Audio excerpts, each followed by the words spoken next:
On March 1st through 3rd, 2004, an historic event took place in the Andrew Hope A&B Hall in Juneau. 20 elders gathered to talk about traditional tribal values. They came from communities across the region, committed to sharing what they knew and remembered from their lives and their clans. They are Tlinkits, Haidas, and Tsimshians, men and women, eagles and ravens. For 3 days they showed respect for what each person had to say. They listened to each other's ideas, stories, and reflections. They held each other up, honored each other, and supported each other.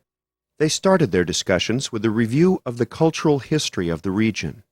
When I agreed to help facilitate this session, I had to use the word over and over to myself, because it's not something we do every day, is to talk about values. In our household and in the coffee room and in around the house and out for groceries, we never mention the word values. It's not something that we easily use. But I think when we're all inspired and off on the charge, it'll be something we're real urgent about. Values, according to the Dictionary of Definitions, are just several lines long. They are ideals sometimes. We're not going to achieve the maximum level, but our values are the things that we look to, like our purpose for being, like our religion, why religion is important, which would be the institutions toward which the Tlingit and Haida people have an effective regard. And I want to emphasize effective. If we have institutions which the Tlingit and Haida people have regard, that's one thing. But if they have proven to be effective, it's like Ralph's statement before we broke, then that becomes reason for using it and for having it as a definition of our lives. So the value definition is proven. And you've said that many times over this afternoon. It's how our ancestors used themselves as a guide. Ideals, customs.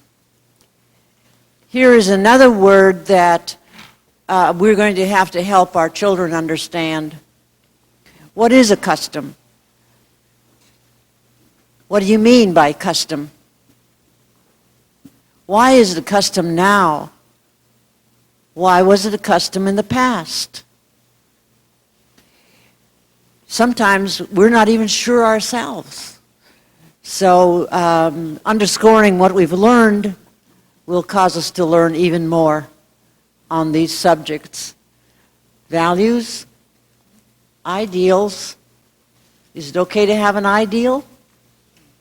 Is it forbidden to have your own ideal? What about the Tlingit and Haida tribes? Should they have ideals? And should we know about it? How should they come about those ideals? It's like a captain untying the ship in a way. They're going somewhere because they understand where they're going to some degree. Not fully, but to some degree. Ethics is a part of my definition here, and that I've taken from other places. Any object or quality desirable as an end in itself is ethics. Now there's other ways to define ethics. This last month or so, when we have all been reviewing in our mind the value of corporations in America and corporations in America and the bankruptcy, the lies and deceits that have gone along in our country and the investment world. It's the lack of ethics. Do we see that in ourselves?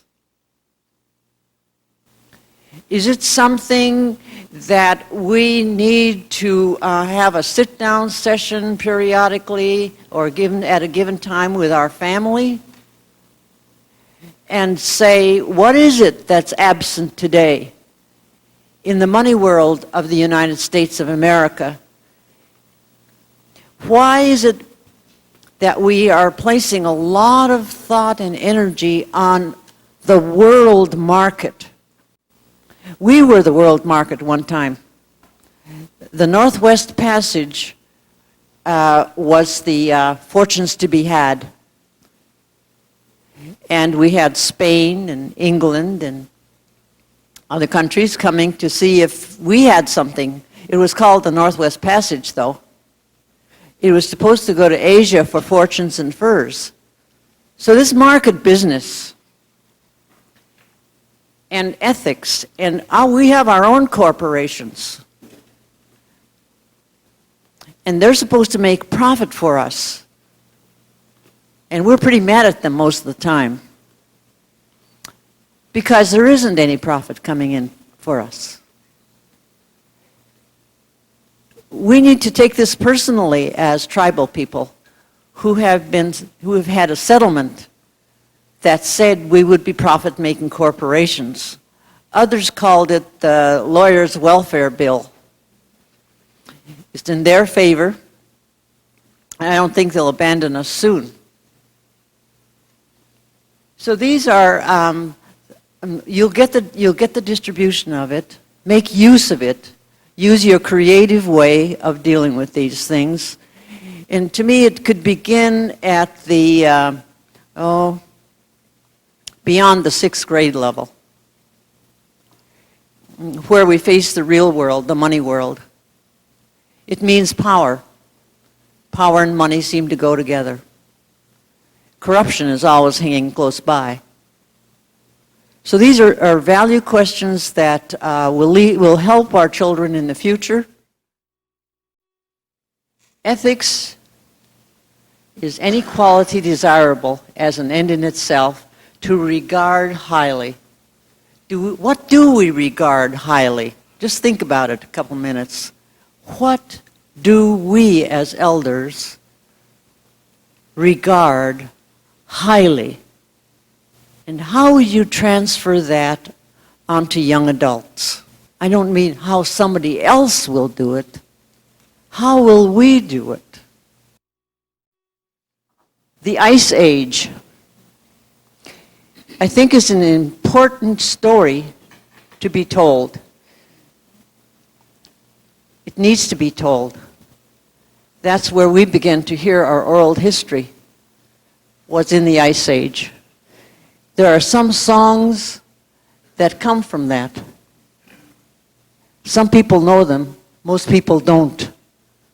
There are certain songs that have been learned in the Indian education program, and I don't think, if there is an Ice Age song, I don't know about it. So it's just recently that we're able to know enough to talk about the Ice Age as part of our history. A great time, a profound time, in which relationships with nature took place for a very long time. Nature was the ice, and the receding of the ice, and the passion and emotion and loss and expectation and hope was all tangled up in there, all wound up in there. You all remember the stories where the purse seining captains, when they were going out to the fishing ground that was open for purse seining, they would talk to these points along the way like old friends.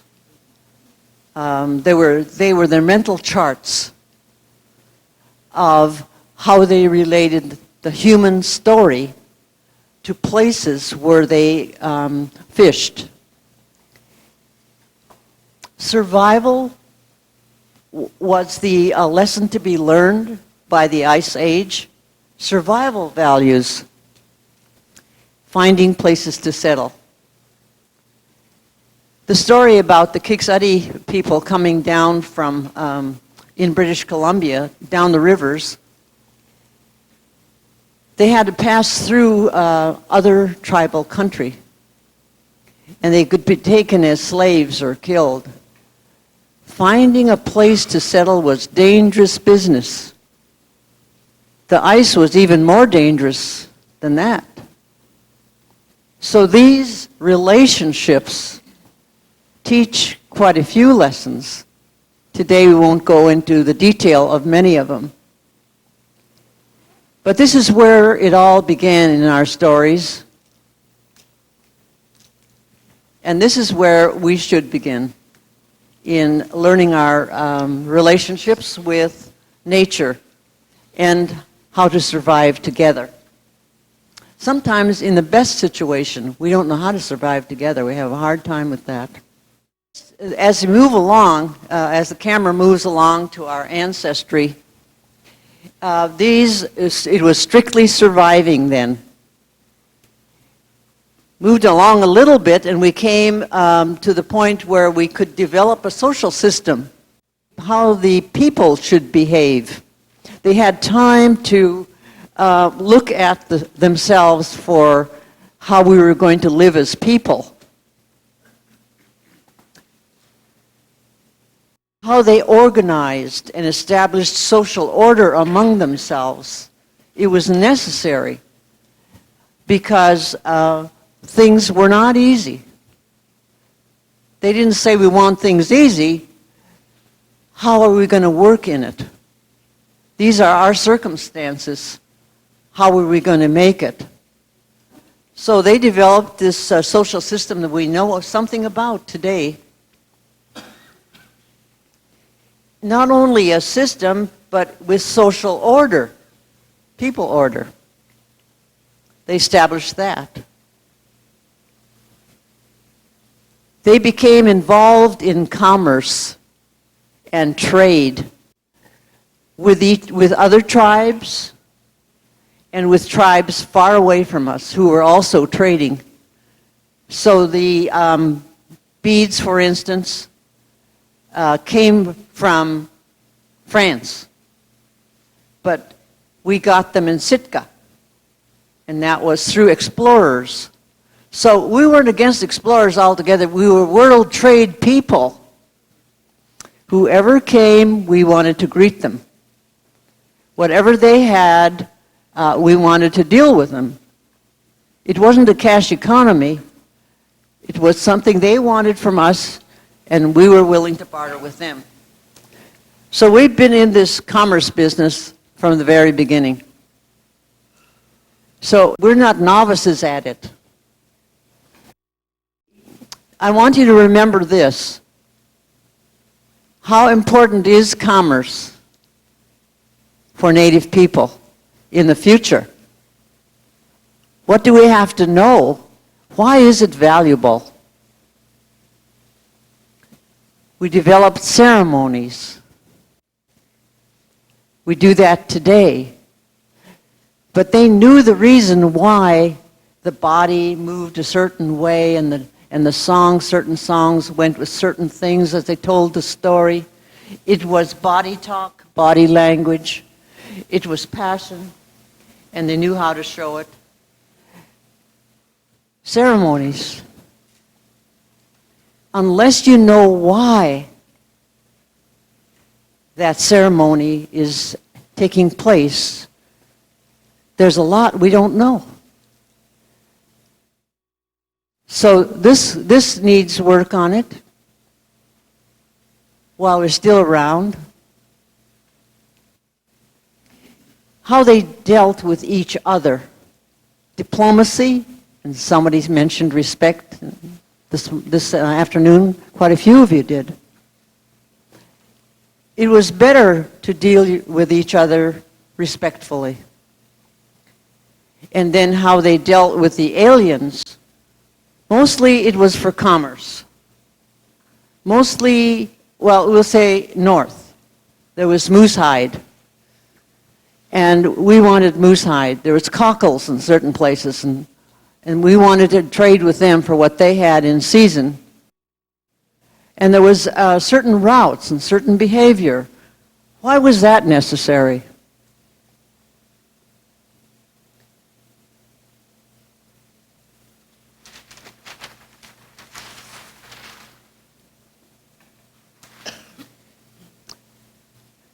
This year is the 200-year commemoration of the battle with the Russian-American Company.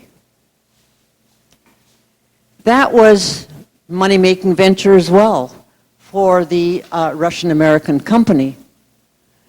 And they were following the sea otter pelt from the Aleutians down to southeast Alaska. And they're in business. It was serious business. It wasn't something that was just a lark. And they were the first real intruders. A new power was setting up in our country, in what we had considered our land and our resources, and respectfully use of it by ourselves and whoever else was given permission. So 1804 changed things. After the Kiksadi withdrew from here, from Sitka, and were gone for 18 years, this company set up its headquarters in Sitka. And the Tlingits, Kiksadis largely, because they were the people of Sitka, built a blockade so the Russian-American company ships couldn't come and work with the Aleuts for our pelts.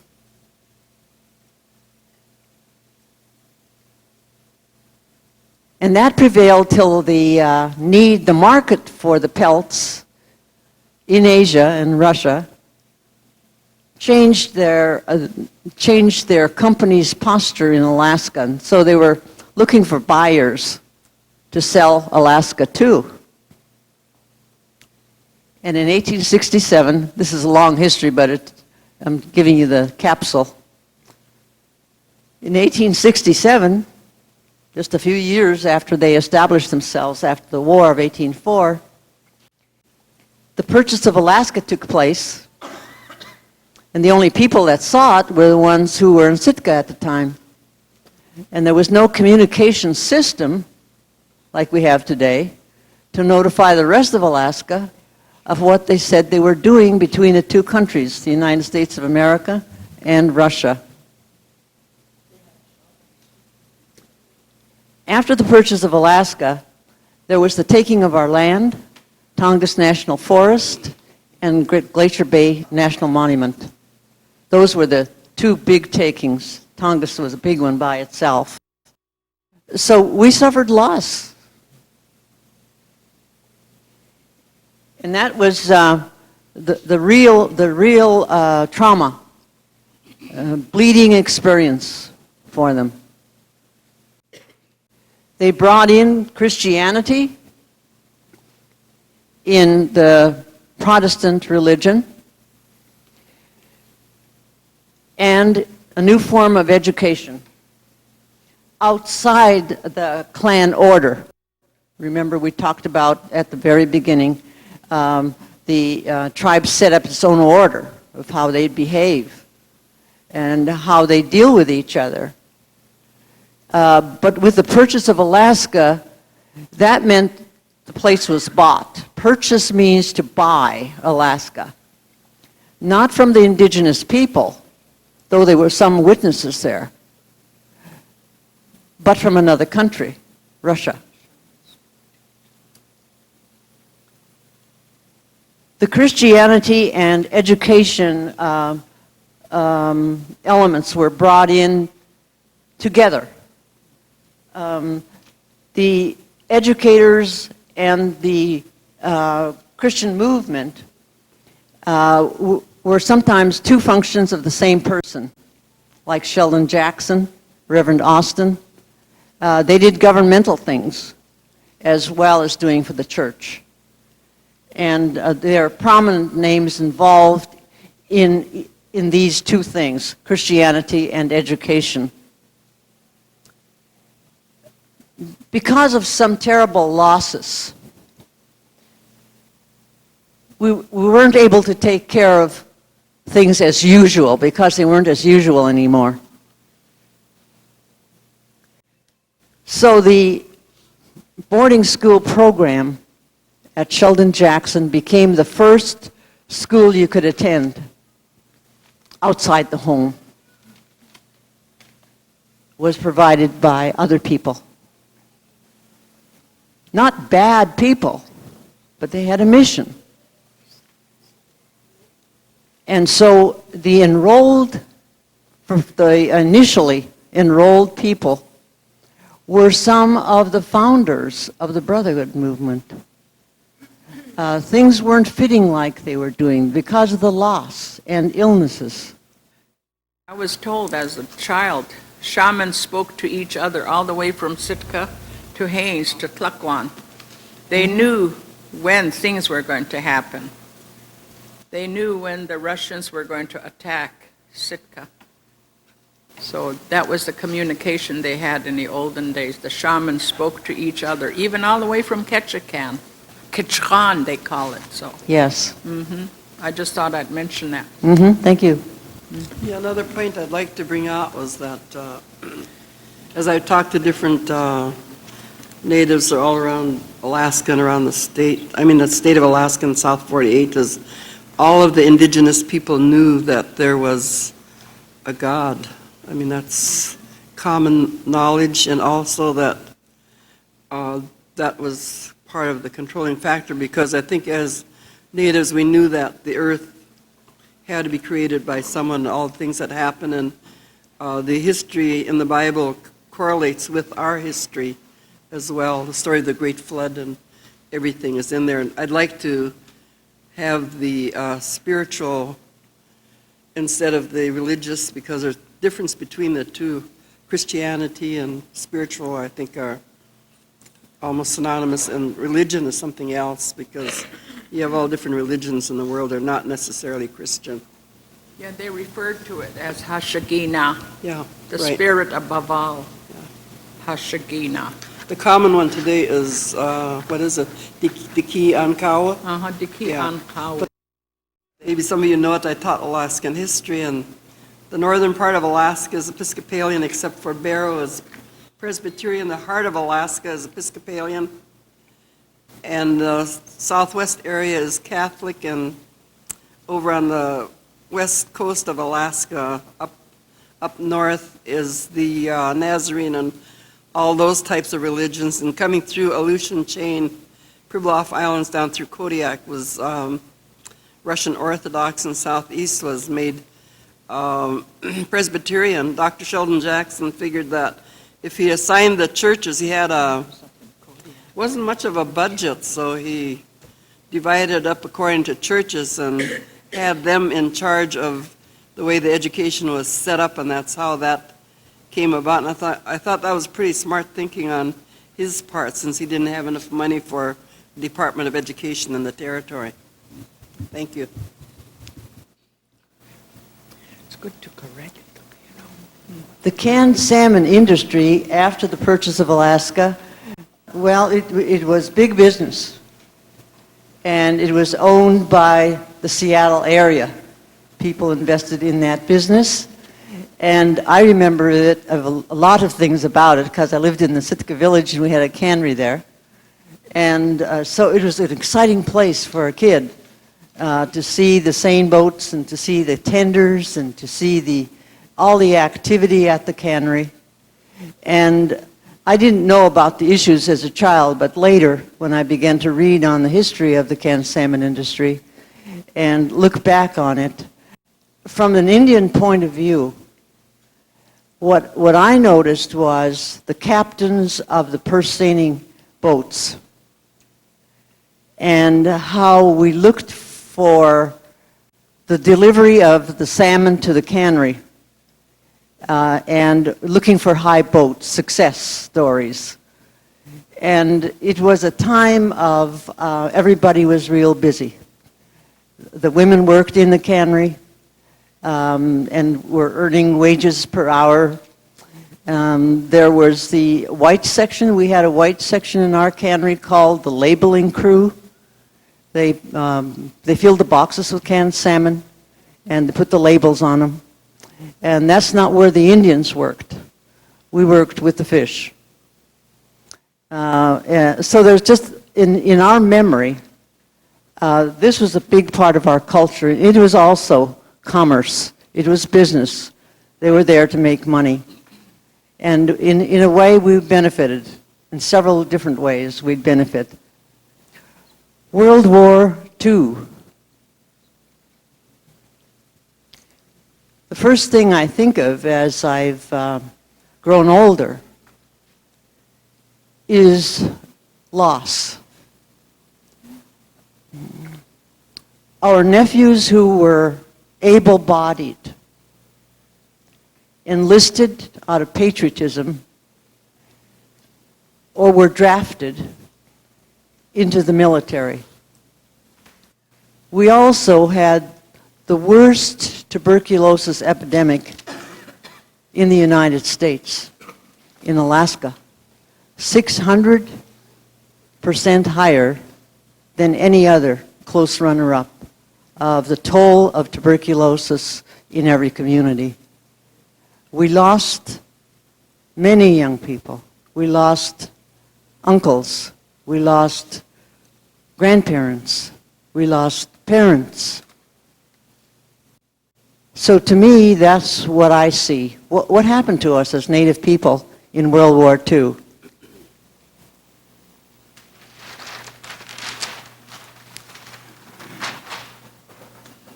So our task, we're at the point now where we have learned how to survive, obviously, from just the shortest presentation we've had here, and from it, learning, which is values. Dealing with nature, big time. Ice Age told you that. This is a big, long-term situation. The idea was to survive and stay well.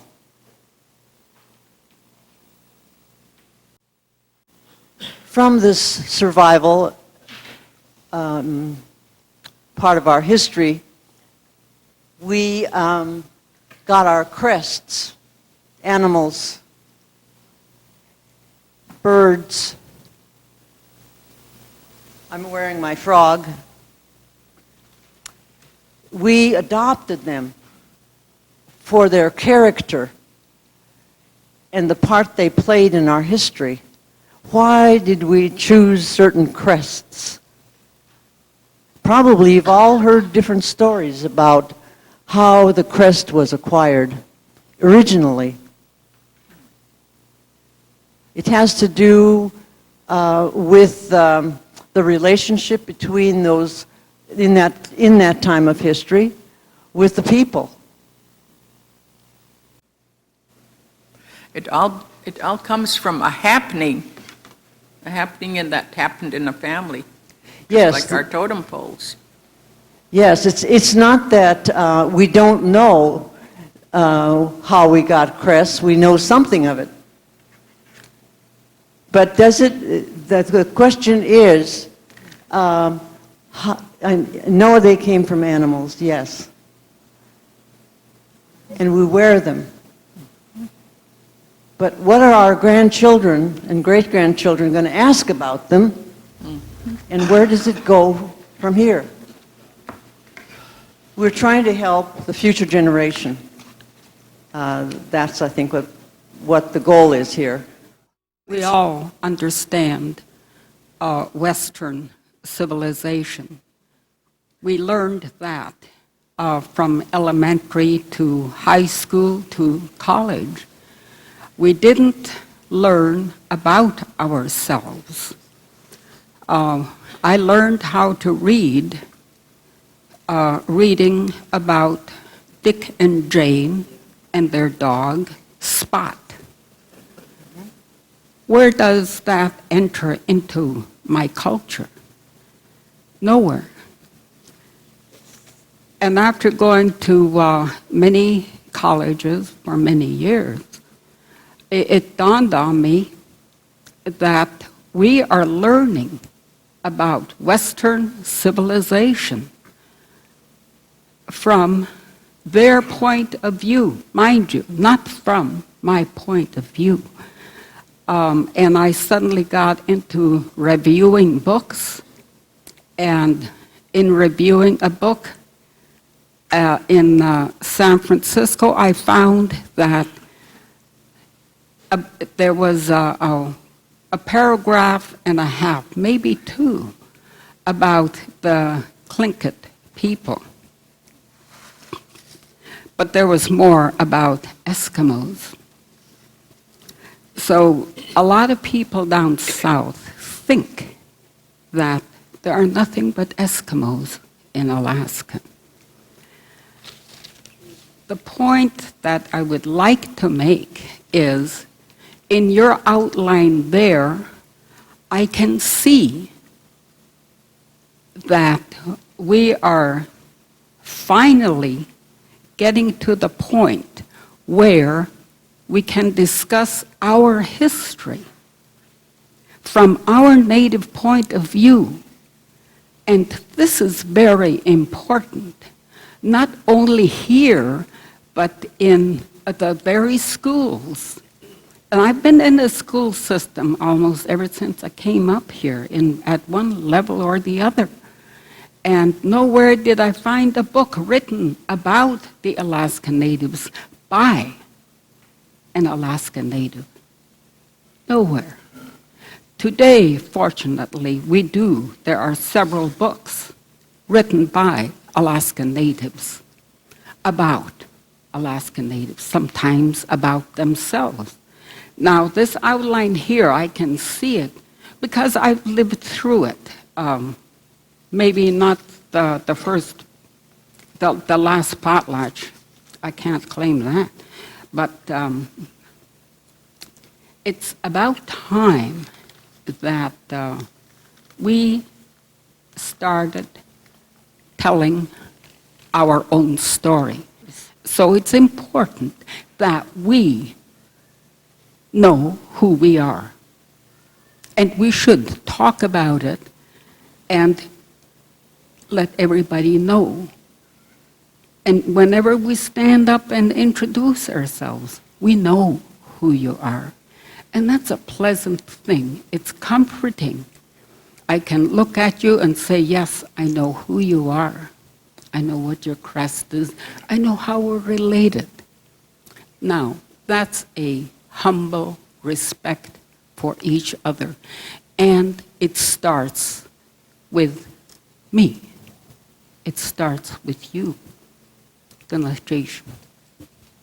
What seems to be happening now is that there are stories coming out in books that are written by the people, the children of a clan, and they don't necessarily have the right to tell that story. So that it needs to be their own stories. People can't just be going up and telling stories about other people. And that's the same way with the songs. Yeah. A lot of the songs are being used by different people that don't ask for the songs in the right way. And it actually protocol and just being how shall I say it, in the white man's way, you know, you ask for something, you don't just go over and take it. No. So if you ask permission, usually you're given permission with a set of rules saying that this is the way that you're going to treat this song. Otherwise, I'm going to come up on that stage and stop you from using this song. last month in Anchorage at the Native Educators Conference. We finally formed an Alaska Native Education Association that includes 6 regions in Alaska. And I'm looking at the group especially to review books that have been written about us in the past, that are being written about us. And here's a very good opportunity for the Southeast Alaska Native Education Association to review that particular book Margaret is talking about. We do have to review anything that has been written about us, and we can either put the thumbs down on the book, and there's a lot of bad books about us. They're written by missionaries, and they're written by anthropologists and archaeologists, and just some people like George Emmons, who came up and collected a lot of stuff for the Peabody Museum.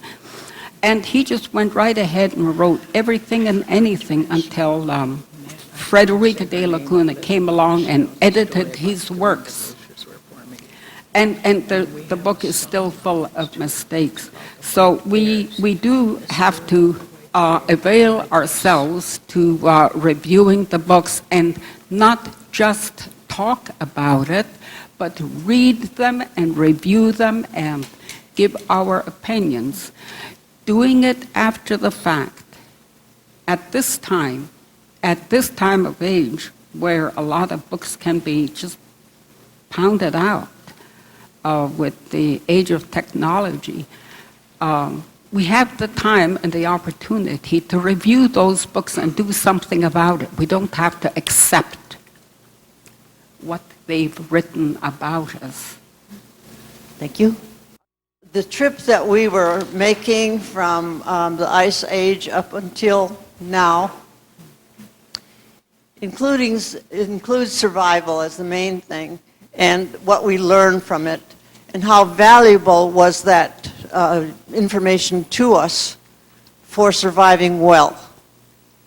That's what we want our great-grandchildren to learn, our children and ourselves to learn. And the Brotherhood were looking at this also, the founding members of the Brotherhood. They were looking at this, how we were going to survive now that we've lost our land through the purchase of Alaska. We are looking at a culture we know nothing about, the Western culture. How are we going to survive in that culture and make it in the world of commerce and wellness? How are we going to do that? They formed the Alaska Native Brotherhood in 1912. It was a way of another war to survive, and usually quite brutal. And the battle song is A&B's historic song. It says, "Onward, no retreat," other word, no retreat. Onward, marching, not disorganized and full of chaos, marching as to war. That they meant they knew what they were singing about. And in the 60s, there was a movement in this country of young people who threw out the establishment. Anything that was established by their parents and their grandparents, the established value system of America was thrown out by that generation. The 60s generation is what it's called. And our children, who are in their 40s and 50s, primarily 50s, went through that, where it wasn't in to hang on to tradition, to the established way of living. And so that was an internal struggle for a lot of us. That was called also the drug culture. It was You didn't have to work. You could dress the way you want to. All kinds of things were liberated. We survived. What did we learn through that? Now we have, as the last thing down here, the TV culture. Some houses have many sets of TVs. And it's brutal, it's crude. It also has some wonderful programs, but not many wonderful programs. And our children are passive learners sitting wherever they're interested in the programs. We will help our children and our family and youth with the things we have to share with them because we believe in them. We believe they're effective values that should be within themselves. They should know it well because we're determined that it's the way we want to be. That's our identity for the future.